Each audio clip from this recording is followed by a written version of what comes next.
This winter weather has put the power grid in the spotlight yet again. Governor Greg Abbott shared this afternoon what the state is doing to keep Texans safe. Ken's 5's Andrew Moore has more on the state's power situation. Andrew, we all want to know, is the power going to stay on? We tend to take power and water for granted until we don't have it. 100% guaranteed there's not going to be an issue this winter. Phil? He's only right about 40% of the time. 40% chance on that forecast, huh? Well, what is your percentage? Is it better than Phil's? Oh, absolutely. You're 100% all the time. I wish I could say that. The only hard and fast rule when it comes to dates on food is infant formula. It is no good after the Best By date. But for everything else in the pantry, how do you tell if it's still good? I call it a 2-accessory day. You need both your sunglasses and a jacket. And those are my favorite accessories, so it's perfect. It seems unlikely that the day of the week affects gas prices, but it can't. One man is dead after police say he violated a protective order and showed up at a woman's home with a gun. Right now we are on day 3 without power. You can see it is pitch black out here. But now that the city's dried out just a little bit, more people are out and about. But it's really hard to do daily activities without power. In fact, many people spent most of today waiting in line for essentials. The long lines for gasoline ignite some short tempers. The chaos at the station.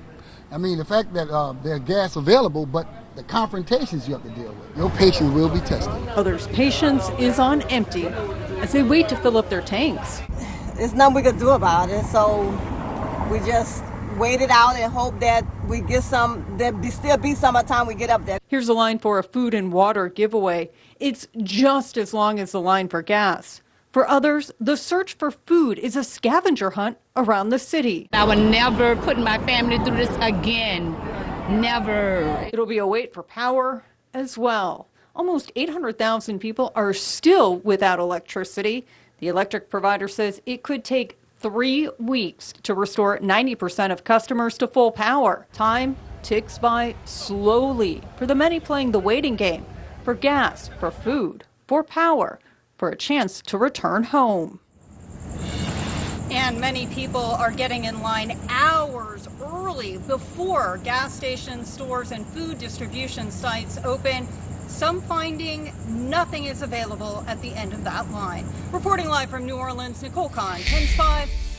We begin with breaking news. A number of schools, including the biggest districts in San Antonio, will be closed or delayed tomorrow.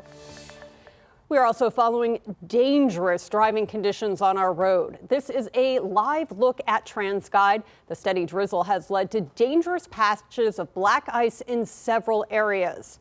Let's take a look. In the Hill Country, a crash involving multiple 18-wheelers shut down westbound I-10 near the Kerr and Kimball County line. This picture was shared to Ken's 5 before 9 this morning by the Kimball County Sheriff's Department, saying traffic was at a standstill and it would take some time to clean up.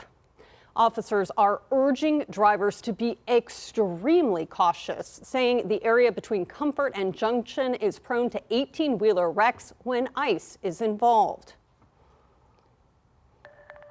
In Bernie, a police officer is recovering after being taken to the ER. Police sent out these photos saying the officer was in the vehicle when a driver lost control on an icy patch of road and slammed into the cruiser. Both the driver and officer were checked out by EMS. The officer was taken to the hospital in stable condition. Police are asking drivers to stay away from major roadways for the next 48 hours. And we find Ken's 5 reporter Vanessa Croy, who's been monitoring the road conditions all day. She's joining us with more. Vanessa, if you can stay off the roads, sounds like you should.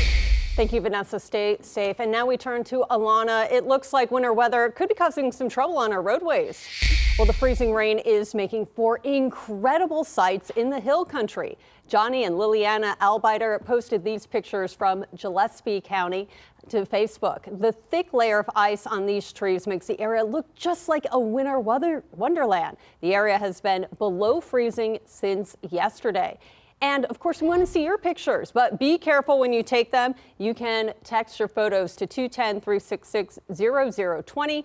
and we could show them on air. And of course, Bill, these pictures, they really tell a weather story for us. They really do. Well, nearly all school districts across Bexar County closed today. Canceled classes kept some parents home from work so they could watch their children, except for families in one local school district that made the decision to stay open. KENS 5's Sarah Duran shares why school officials kept their doors open during the freeze.